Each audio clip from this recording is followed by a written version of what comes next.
गोविंदवासुदेव जगतपति देवतनियम कृष्ण तो अहम शरणम गतः। अथ श्री वायुपुराण उत्तरार्ध सप्तदशो अध्यायः। श्राद्धकल्प सप्तम। ओम नमः शिवाय। ऋषयः ऊचु अहो धीमांस्त्वया सुतो श्राद्धकल्पस्तु कीर्तितः श्रुतो न श्राद्धकल्पो वै ऋषिभिः परिकीर्तितः अतीव विस्तरो यस्य विशेषेण प्रकीर्तितः वदशेषं महाप्राज्ञ ऋषेश तस्य यथा तथं सूतवाचो कर्तयिष्यामि ते विप्रा ऋषेश तस्य मतं तु यत् श्राद्धं प्रति महाभागास्तन्मे शृणुत विस्तरात् उक्तं श्राद्धं मया पूर्वं विधिश्च श्राद्धकर्मणि परिशिष्टं प्रवक्ष्यामि ब्रह्मणानां यथाक्रमं नामीमांस्याः सदा विप्राः पवित्रं ह्योतदुत्तमं देवै पित्रै च सततं श्रूयते वै परीक्षणम् यस्मिन् दोषा प्रपश्येरन् सद्भिर्वा अजितस्तु यः जानी यद्वापि संवासा दुर्जयेत्तं प्रयत्नतः अभिज्ञातं द्विजं श्राद्धे परीक्षेत सदा बुधा सिद्धा हि विप्ररूपेण चरन्ति पृथिवीमिमामो तस्मादतिथि मायान्तमभिगच्छेत् कृताञ्जलिः पूजयेच्चापि पाद्येन पादाभ्याञ्जनभोजनैः उर्वीः सागरपर्यन्तां देवा योगेश्वरास्तथा नानारूपैश्चरन्त्येते प्रजाधर्मेण पालयन् अर्चयित्वा तदो दद्याद् द्विप्रायातिथये नरः व्यञ्जनानि च भक्ष्याणि फलं तेषां तथैव च अग्निष्टो मम तु पैसा प्राप्नुयाद्वै यथा श्रुतं सर्पिषा तु शुभं चक्षु षोडशाः फलं लभेत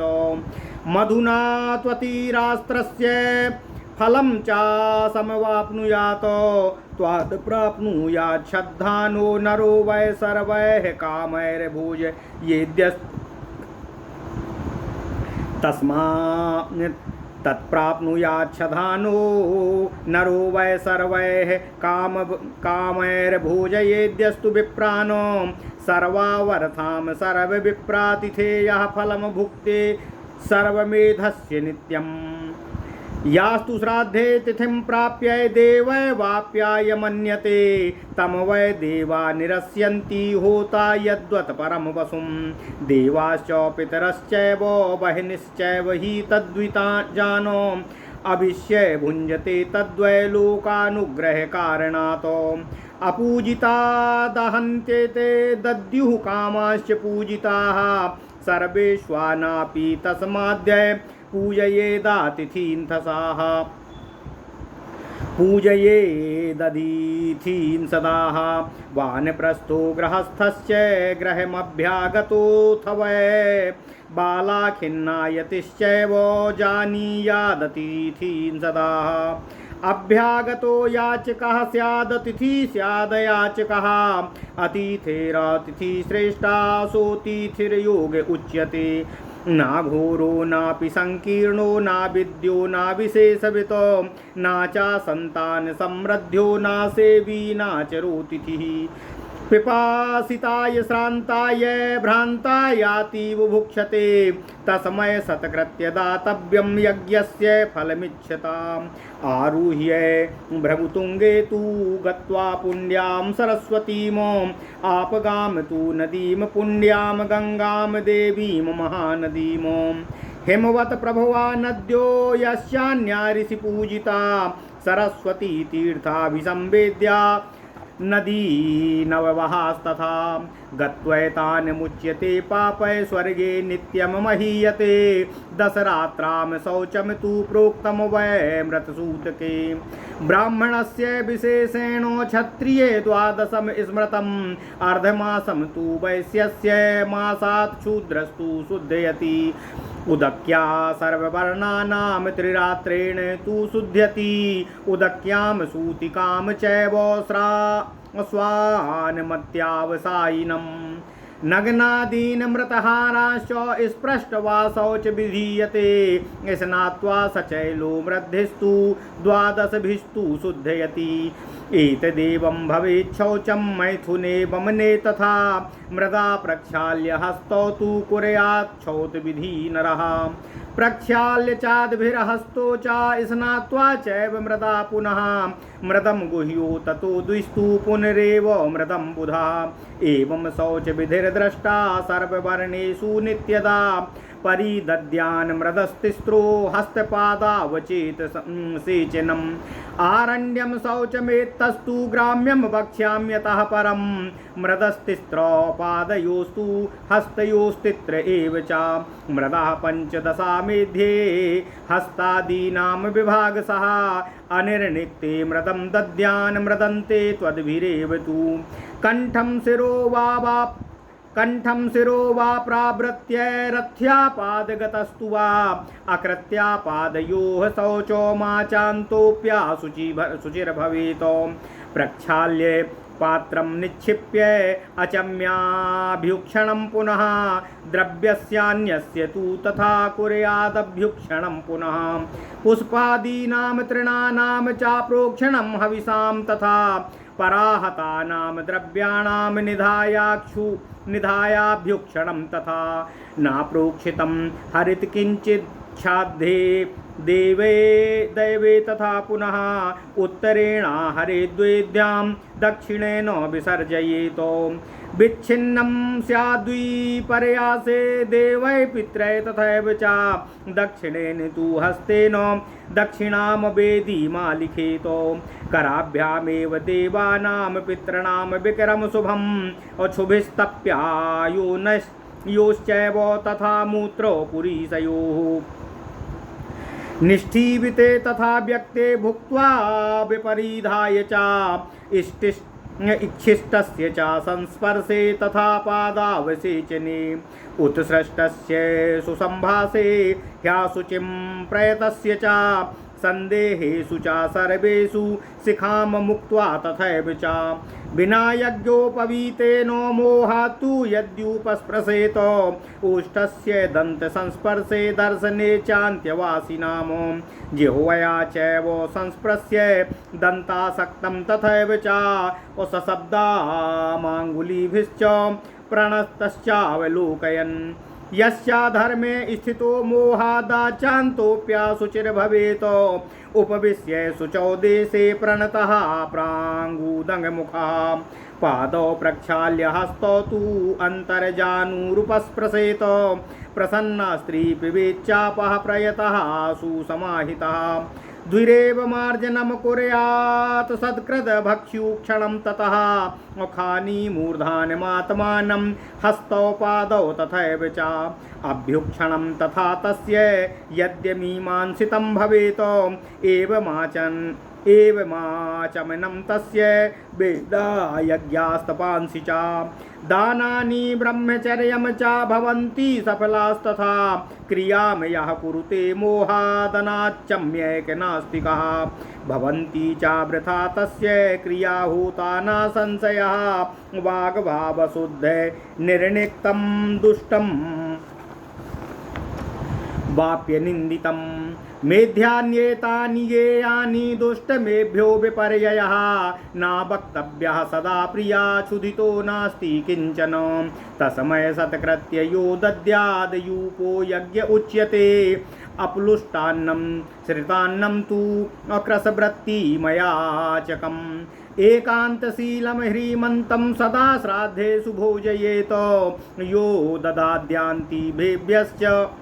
यो ददात्यान्तिमेभ्यश्च सह ब्रह्मग्नो दुरात्मवान् अपि जाति शतं गत्वा नासामुच्येत किल विषात् विषमं भोजयेद् विप्रानेकपङ्क्त्या या चायो नरः नियुक्तो वानुयुक्तो वा पंक्त्यां हरति दुष्कृतं पापेन गृह्यते क्षिप्रामिष्टापूर्तं च नास्यति यतिस्तु सर्वविप्राणां सर्वेषामग्र्य उत्सवे इतिहास पञ्चमान् वेदान्यः पठेतु द्विजोत्तमः अनन्तरं यथा योग्यमनुयोक्त नियोक्तव्यो विजानतः अविदे त्रिवेदोऽनन्तरस्तस्य द्विवेदस्तदनन्तरम् एकवेदस्तथा पश्चान्याध्यायी ततः परं पावना ये च पंक्त्या वै तान् प्रवक्ष्ये निबोधतो यः एते पूर्वनिर्दिष्टा सर्वे ते ह्यानुपूर्वसः अषडङ्गी विनयी योगी सर्वतन्त्रस्तथैव च या वरस्य पंचैते विज्ञेयः पंक्तिपावना अष्टादशानां विद्यानामेकः स्थात् परयोगियः यथावद्वर्तमानश्च सर्वे ते पंक्तिपावना उत्त्रीनाचिकेतस्त्रैविद्यो यश्च धर्मान् पठेद्विजः बार्हस्पत्ये तथा शास्त्रे पारमयश्च द्विजोगतः सर्वे ते पावना विप्राः पंक्तीनां समुदाहृता आमन्त्रितस्तु या श्राद्धे योषितं सेवते द्विजः पितरस्तस्य तममासं तस्य रेतसी सेरते श्राद्धं दत्त्वा च भुक्त्वा च मैथुनं यो निवेशते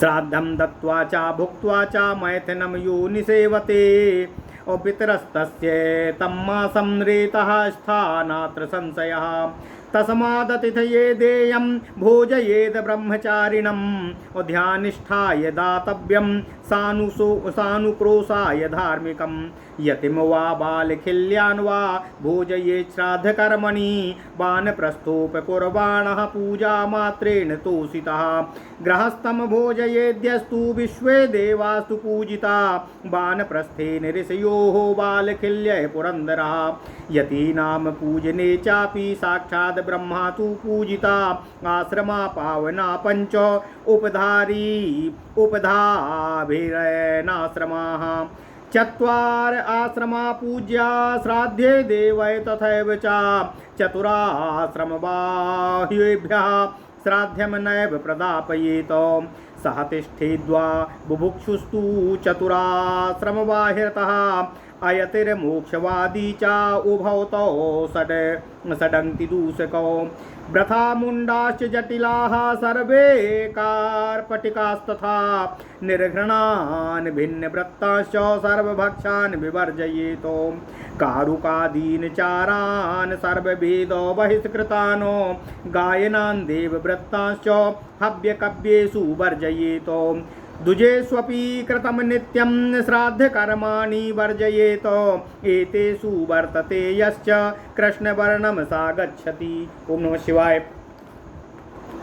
योषनाति सह शूद्रेण सर्वे ते पंक्तिदूषका व्यापादनम अशक्तिनिर्वहणं कृषिर्वाणिज्यकार्यं पशुपालनं च शुश्रूषणं वाप्य गुरोरहो वह कार्यं नैतदुद्यते ब्रह्मणस्य ये तु विप्राः स्थिता नित्यं ज्ञानिनो ध्यानिनस्तथा मिथ्या संकल्पिनः सर्वे दुर्वृत्ता वा दुजातयाः मिथ्या तत्त्वविदो वर्जास्तथा दम्भिकसूक्तका उपपातक संयुक्ता पातकैश्च विशेषतः वेद नियोगदातारो लोभमोहफलार्थिना ब्रह्म विक्रयणश्चैव श्राद्धकर्मणि वर्जिता नानियोगोऽस्ति वेदानां यो नियुक्ते सा पापकृतो भोक्ता वेदफलाद् भ्रस्येताद्यादानफलात् तथा भ्रतोऽध्यापयते यस्तु भ्रतकाध्यापिपस्तु यः पुनार्थहस्तावपि श्राद्धं ब्रह्मणः क्रयविक्रयिणौ चैव जीवितार्थं विगर्हितो वृत्तिरेषा तु वैश्यस्य ब्राह्मणस्य तु पातकम् प्राहुर्वेदान् वेदविदो वेदान्यश्चोपजीवति उभौतौ नार्हता श्राद्धं पुत्रिका पतिरेव च व्रथादारांश्च यो गच्छेद्यो जयेत व्रथाध्वरे नार्हतस्तावपि श्राद्धं दुजो यश्चैव नास्तिकः आत्मार्थं यः पचेदन्नं न देवातिथिकारकं नार्हतस्तावपि श्राद्धं पतितो ब्रह्मराक्षसो स्त्रियो नक्तपरा येषां परदारातराश्च स्त्रियो नक्तपरा ये साम परदार रताश्च ये अर्थ काम रताश्चैव नाम तान् श्राद्धेषु भोजयेत। वर्णाश्रमाणां धर्मेषु विरुद्धा श्राद्ध कर्मणि स्तेनश्च सार्वयाजी च सर्वे ते पंक्तिषु दूषकाः यश्च सुकरवाङ् भुक्ते यश्च पाणितले द्विजः नः तदश्नन्ति पितरो यश्च वामं समश्नुते। स्त्री शूद्रायनुपेताय श्राद्धोच्छिष्टं नादापयेत यो दद्याद्रागमोहात्तूनां तद्गच्छेति पितॄन् सदा तस्मान्यदेयमुच्छिष्टमन्याद्यं श्राद्धकर्मणि अन्यत्र दधि सर्पेभ्यां शिष्ये पुत्राय नान्यथा अनुच्छिष्टम तु दातव्यम अन्याद्यम वै विशेषतः पुष्पमूलो फलैर्वापि तुष्टिम गच्छन्ति चान्यतः यावन्त्यन्नानि पूतानि यावदुष्णं न मुञ्चति तावदश्नन्ति पितरो यावदश्नन्ति भाग्यतः।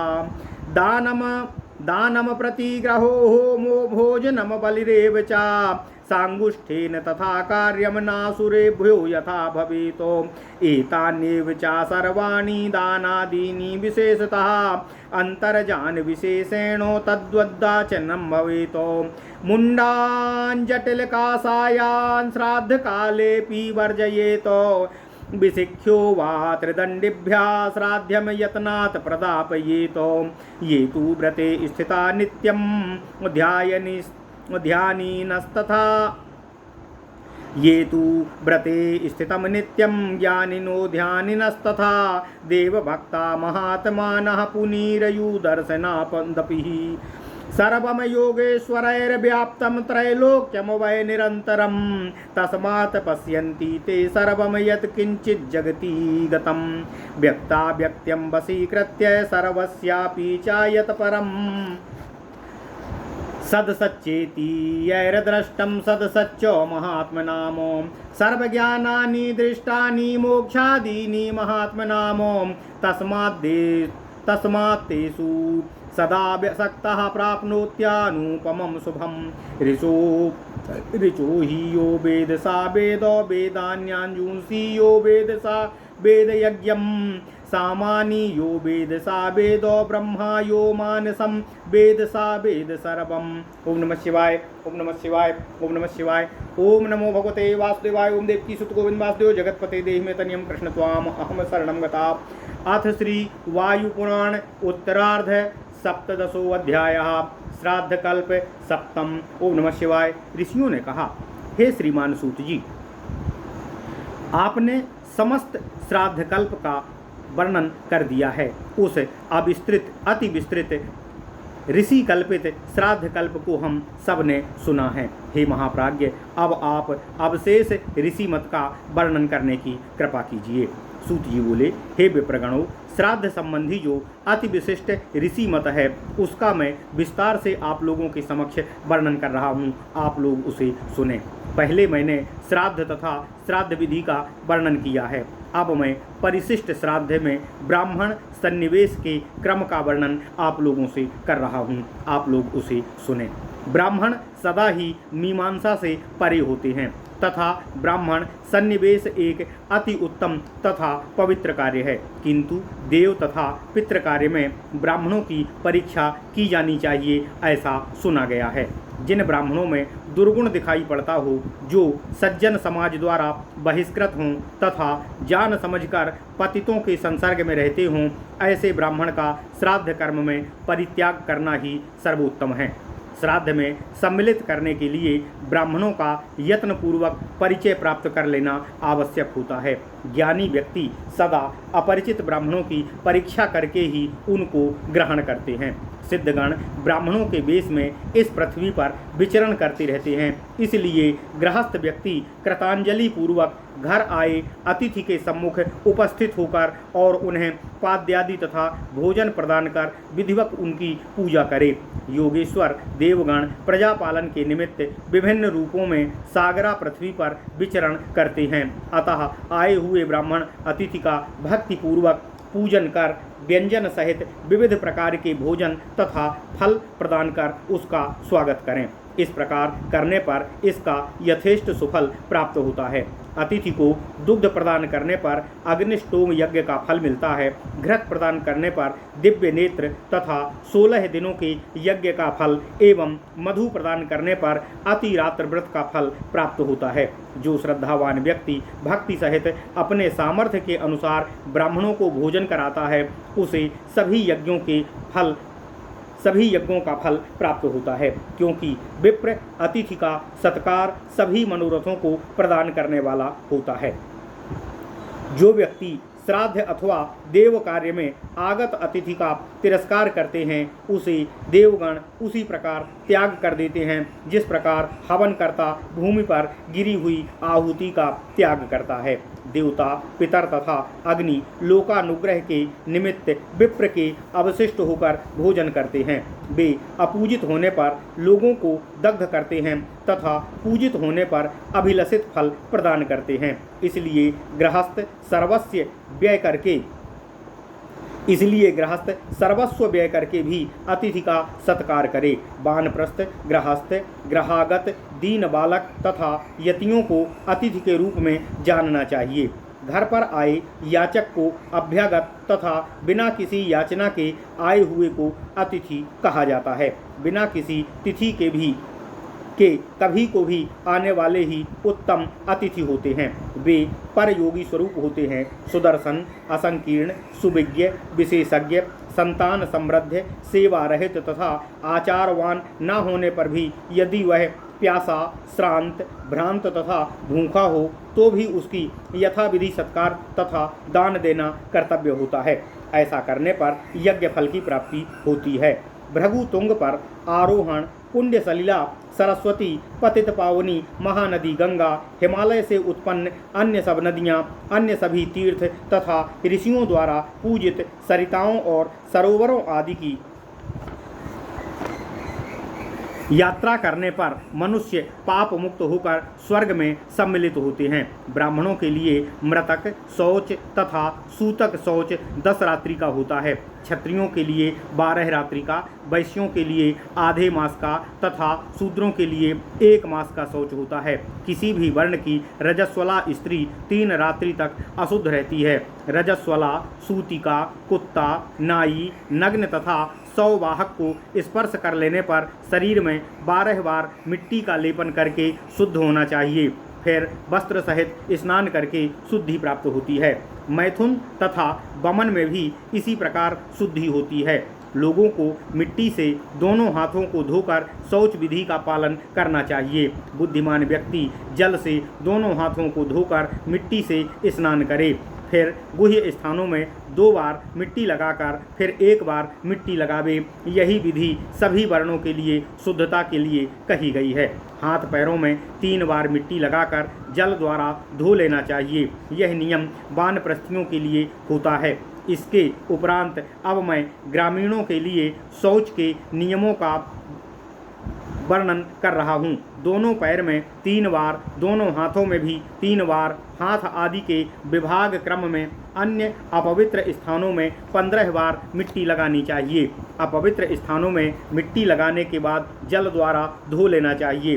कंठ तथा सिर को ढककर पैदल चलने पर भी पैरों को शुद्ध करना चाहिए। आचमन के पूर्व पैर न धोने वाला व्यक्ति अपवित्र ही रहता है। श्राद्ध के पात्रों का प्रक्षालन तथा सिंचन कर फिर आचमन करना चाहिए। श्राद्ध तथा हवन की सभी वस्तुओं पर जल निक्षेप अवश्य करें। पुष्प, तृण और हवन से संबंधित जो भी वस्तुएं हों उन सभी पर जल छिड़कें। अन्य व्यक्ति द्वारा लाई गई सभी वस्तुओं पर भी जल का छिड़काव आवश्यक रूप से करना चाहिए। श्राद्ध एवं दैव कार्य में किसी भी वस्तु को बिना जल से सिंचन किए कभी भी प्रयोग नहीं करना चाहिए। वेदी की उत्तर दिशा की ओर से वस्तुओं को लाना चाहिए तथा दक्षिण दिशा की ओर विसर्जन करना चाहिए। श्राद्ध में वेद कार्य तथा पितृ कार्य में विभिन्नता होती है तथा उनमें परस्पर कोई संबंध नहीं होता। दक्षिण वेदी में दाहिने हाथ से लेखन कार्य करना चाहिए। देव तथा पितृ कार्य में दोनों हाथों से विकरण करना शुभ होता है। क्षुधा पीड़ित, निद्रा पीड़ित, मल मूत्र तथा थूक का त्याग करने वाला, ये सभी अपवित्र होते हैं। भोजन के पश्चात बिना आचमन उच्छिष्ट का स्पर्श, पैरों को ठीक से न धोना, पतित के साथ संभाषण, शिखा को खुला रखना, बिना यज्ञोपवीत के रहना, दांतों से ओंठ का स्पर्श, चांडाल आदि का दर्शन, दांतों में फंसी हुई वस्तु का जीभ से स्पर्श, उंगलियां चटकाते तथा ताकते हुए प्रणाम करना तथा अधर्म का आचरण करने वाला, इस तरह कर्म करने वाला व्यक्ति सदा अपवित्र माना जाता है। अतः ब्राह्मण को चाहिए कि वह अच्छी तरह हाथ पैर धोकर किसी पवित्र स्थान पर पूर्व तथा उत्तर की ओर मुँह करके घुटनों के मध्य हाथ रखकर प्रसन्नता पूर्वक बैठे और तब यज्ञादि इस वस्तुओं का स्पर्श करे। उस समय वह अपनी इंद्रियों पर नियंत्रण रखते हुए समाहित चित्त से 3 बार स्वच्छ जल का पान करे, फिर 2 बार मार्जन तथा 1 बार प्रक्षालन कर अंत में अपने मस्तक, आत्मा तथा हाथ और पैरों पर जल का निक्षेप करे। इस प्रकार आचमन करना चाहिए। इस प्रकार के आचमन से कर्ता का वेद, यज्ञ, जप, दान तथा ब्रह्मचर्य सभी कर्म सफल होता है। जो नास्तिक व्यक्ति बिना आचमन किए कार्य आरंभ कर देता है, उसकी सभी क्रियाएं व्यर्थ हो जाती हैं, इसमें कोई संदेह नहीं है। जो क्रियाएं शुभ, वचन, पवित्र, विधिपूर्वक, सुसंपन्न, दोषहीन तथा आनंदपूर्वक होती हैं, वे ही पवित्र मानी गई हैं तथा जो क्रियाएं इसके विपरीत होती हैं, वे क्रियाएं अपवित्र कही गई हैं। क्षुधार्थ ब्राह्मण को कभी कुछ नहीं कहना चाहिए। आदर पूर्वक उसे जो भी दिया जाता है वह बिना यज्ञ स्तंभ के ही एक यज्ञ होता है। कठिन परिश्रम से जीवन यापन करने वाले अयाचक, एकांत प्रिय, लज्जाशील ब्राह्मण को अच्छी तरह पके हुए अन्न का भोजन कराना उचित होता है। अन्न सड़ा हुआ या जला हुआ ना हो। श्राद्धादि कार्यों में जो व्यक्ति चांडाल आदि अंत्यज जातियों को भोजन कराता है वह ब्रह्म हत्यारा तथा दुरात्मा होता है। ऐसा व्यक्ति सैकड़ों जन्मों में भी इस पाप से छुटकारा नहीं पाता है। एक ही पंक्ति में उच्च तथा निम्न श्रेणियों के ब्राह्मणों को एक साथ भोजन कराने वाला व्यक्ति, चाहे वह इस कर्म के लिए नियुक्त हो अथवा ना नियुक्त हुआ हो, पाप का भागी होता है। उसके इस पंक्ति पाप के कारण उससे के बाउली, कूप, सरोवर, बाग आदि लगाने का पुण्य नष्ट हो जाता है। यतियों को सभी कार्यों में ब्राह्मणों से श्रेष्ठ माना गया है। वेदों सहित 5वें वेद स्वरूप इतिहास अर्थात महाभारत के अध्येता ब्राह्मण को पति के पश्चात यथा योग्य स्थान पर नियुक्त करना चाहिए। इसके बाद 3 वेदों के अध्येता को, फिर 2 वेदों के अध्येता को नियुक्त करना चाहिए। इसके पश्चात 1 वेद के अध्यायी को और अंत में न्याय शास्त्र के अध्ययन करने वाले ब्राह्मण को श्राद्ध कर्म में नियुक्त करना चाहिए। अब पंक्ति पावन पवित्र ब्राह्मण के बारे में मैं आपको बता रहा हूँ, आप लोग सुने। पूर्व की चर्चा में श्राद्ध आदि के लिए योग्य ब्राह्मणों को कहा गया है। षडंग, शिक्षा, कल्प, व्याकरण, निरुक्त, छंद तथा ज्योतिष का ज्ञाता, विनयी, योगी तथा सभी शास्त्रों तथा लोगों में मान्य तथा यायावर अर्थात सदा भ्रमण करने वाला, इन 5 प्रकार के ब्राह्मणों को पंक्ति पावन जानना चाहिए। 18 विद्याओं में से किसी एक विद्या का भी ज्ञाता पंक्ति पावन होता है। त्रिनाचिकेत, त्रिविद्या तथा धर्मशास्त्र का अध्यायी द्विज भी पंक्ति पावन कहा गया है। इसी प्रकार बृहस्पति शास्त्र के ज्ञाता विद्वान भी पंक्ति पावन होते हैं। इन सभी ब्राह्मणों को पंक्ति पावन ब्राह्मण कहा गया है।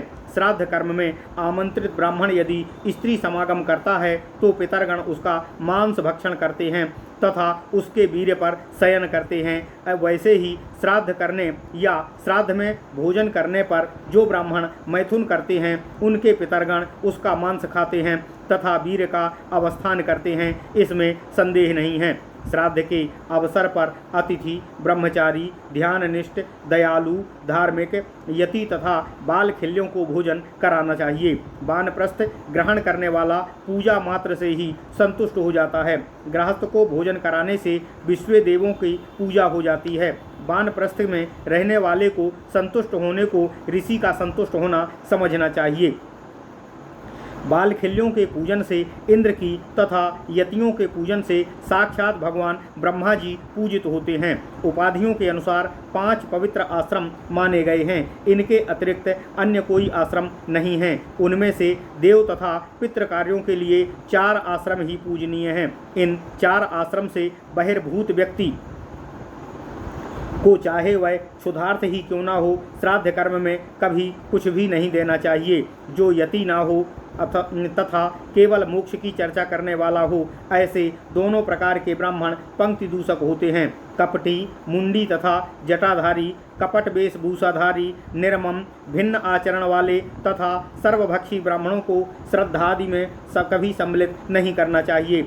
शिल्पी, अनाचारी, वेद बहिष्कृत, गायन वादन करने वाले तथा देवताओं का अभिनय करने वाले को हव्य कव्य से सदा बहिष्कृत करना चाहिए। प्रतिदिन एक ही ब्राह्मण को निमंत्रित करना चाहिए, क्योंकि ऐसा करने पर वे कृष्ण वर्ण के होते हैं। शूद्रों के साथ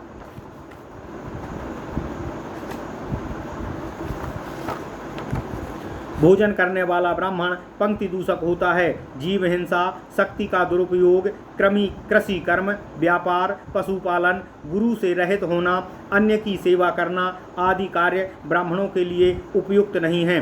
नित्य ज्ञान तथा ध्यान में रत रहना, नित्य ज्ञान तथा ध्यान में रत रहकर जीवन व्यतीत करने वाला ही ब्राह्मण है। असत्य संकल्पी, झूठी कसम खाने वाला, दुर्वृत्त अर्थात अपनी वृत्ति से हटकर दूसरी वृत्ति से जीवन यापन करने वाला, मिथ्या तत्वविद, दाम्भिक, चुगलखोर, लघु पापकर्मी, महापातकी, वेदों की अनुचित व्याख्या करने वाला, लोभ तथा मोह से फल की आशा वाला तथा ब्रह्म ज्ञान का विक्रेता, इस प्रकार के कर्म करने वाले ब्राह्मण को श्राद्ध कार्य में कभी सम्मिलित नहीं करना चाहिए। वेदों में इस प्रकार के ब्राह्मणों के नियुक्त करने का कोई प्रावधान नहीं है। जो उन्हें नियुक्त करता है वह पाप का भागी होता है। ऐसे लोगों को दान देने वाला दान के फल से वंचित रहता है और भोजन कराने वाला वेदाध्ययन के फल को कभी प्राप्त नहीं कर पाता है। पारिश्रमिक लेकर पढ़ाने वाला अथवा ऐसा करने वाले को पढ़ाने वाला, ये दोनों ही श्रद्धादि कर्म में प्रवेश के अनाधिकारी हैं। जीविका के लिए विद्या का क्रय विक्रय निंदनीय है, क्योंकि क्रय विक्रय वैश्यों का कार्य है। जो ब्राह्मण ऐसा करता है वह पाप का भागी बनता है। कथावाचकों की तरह वेदों पर प्रवचन करने वाला तथा वेद पाठ द्वारा जीविका निर्वाह करने वाला, ये दोनों ही श्राद्ध कर्म में आमंत्रण के योग्य नहीं होते हैं। दामाद को भी श्राद्ध कर्म में आमंत्रित नहीं करना चाहिए। व्यर्थ ही केवल आनंद प्राप्ति के लिए स्त्री समागम करने वाला, व्यर्थ ही यज्ञ में हवन करने वाला तथा जो नास्तिक हों, ऐसे लोग श्राद्ध कर्म में वर्जित हैं। केवल अपने लिए ही भोजन बनाने वाला तथा जो अतिथि और देवताओं के लिए कुछ भी न बनाते हों, वे ब्राह्म राक्षस होते हैं और श्राद्ध कर्म में कदापि उन्हें आमंत्रित नहीं करना चाहिए। जिनकी स्त्रियां पर पुरुषगामिनी होती हैं और जो स्वयं पर स्त्रीगामी होते हैं तथा जो सदा अर्थ और कामरत रहते हैं, उन्हें श्राद्ध कर्म में कभी भोजन नहीं कराना चाहिए। वर्णाश्रम धर्म तथा श्राद्ध कर्म के विरोधी सभी प्रकार के यज्ञ कराने वाले, ये दोनों ही पंक्ति दूषक होते हैं। सुअर की भांति भोजन करने वाले हथेली पर रखकर अथवा बाएं हाथ से भोजन करने वाले का दिया गया श्राद्ध पितरगण ग्रहण नहीं करते हैं। श्राद्ध के पश्चात बचा हुआ भोजन स्त्री तथा उस शूद्र को नहीं देना चाहिए जो सेवक ना हो। जो मोहवश दे देते हैं, पितृगण उसका किया गया श्राद्ध कभी स्वीकार नहीं करते हैं। अतएव अन्य किसी को उसे न देकर उसमें दधी और घृत मिश्रित कर पुत्र अथवा शिष्य को प्रदान करना चाहिए। इसके विपरीत और कुछ न करें। यथासंभव शुद्ध अन्न ही देना चाहिए। पितर जिस प्रकार फल, मूल तथा पुष्प से तृप्त होते हैं, उसी प्रकार अन्न से भी तृप्त होते हैं। अन्न तभी तक पवित्र होता है जब तक वह उष्ण रहता है। ठंडा हो जाने पर वह अपवित्र हो जाता है। इंद्रियों द्वारा नियंत्रण कर शांत भाव से ब्राह्मण जब तक भोजन करते हैं, पितरगण भी तभी तक भोजन करते हैं। दान, प्रतिग्रह, होम, भोजन तथा बलि, इन सबको अंगूठे के सहित करना चाहिए। इस तरह करने पर असुरों का कोई भय नहीं रहता है। श्राद्ध कर्म में इस प्रकार का दान विशेष रूप से करना चाहिए। आचमन घुटनों के भीतर हाथ करके ही करना चाहिए। श्राद्ध में मुंडित सिर वाले, जटाधारी तथा गेरुआ वस्त्रधारी को वर्जित रखना चाहिए, किंतु सिखी तथा त्रिदंडी को यत्नपूर्वक श्राद्ध प्रदान करना चाहिए। ज्ञानवान, ध्याननिष्ठ, देवभक्त, नित्य व्रताचरण करने वाला महात्माओं का दर्शन मात्र ही पवित्र करने वाला होता है। यह संपूर्ण त्रैलोक्य योगेश्वर महात्माओं से निरंतर व्याप्त रहता है। इस पर होने वाली सभी गतिविधियों का वे सदा निरीक्षण करते रहते हैं। वे महात्मा गण व्यक्त, अव्यक्त तथा सबसे परे भी जो कुछ है वह उसे उनके बस में होता है। जो सभी सत या असत भाव है वे सभी उनके देखे हुए और उनके बस में हैं। मोक्ष आदि समस्त ज्ञान जो महात्माओं के लिए निश्चित है उनके अधिकार में होते हैं। इसलिए उन योगनिष्ठ महात्माओं में भक्ति रखने वाला परम कल्याण को प्राप्त करता है। ऋग्वेद को जानने वाला सभी वेदों को जानता है, यजुर्वेद को जानने वाला सभी यज्ञ कर्मों को जानता है, सामवेद को जानने वाला पूर्ण ब्रह्मज्ञानी होता है तथा जो मानस को जानता है वह सब कुछ जानता है। ओम नमः शिवाय। इति श्री वायु महापुराणे वायु प्रोक्ते उत्तरार्धे श्राद्धकल्पे ब्राह्मण परीक्षणम नाम 17 अध्यायः। इस प्रकार श्री वायु महापुराण में उत्तरार्ध में श्राद्ध कल्प में ब्राह्मण परीक्षा नामक 17वां अध्याय पूर्ण हुआ। ओम नमः शिवाय, ओम नमः शिवाय, ओम नमः शिवाय। ओम नमो भगवते वासुदेवाय। ओम देवकी सुत गोविंद वासुदेव जगतपति देह में तनियम कृष्ण त्वाम अहम शरणम गतः।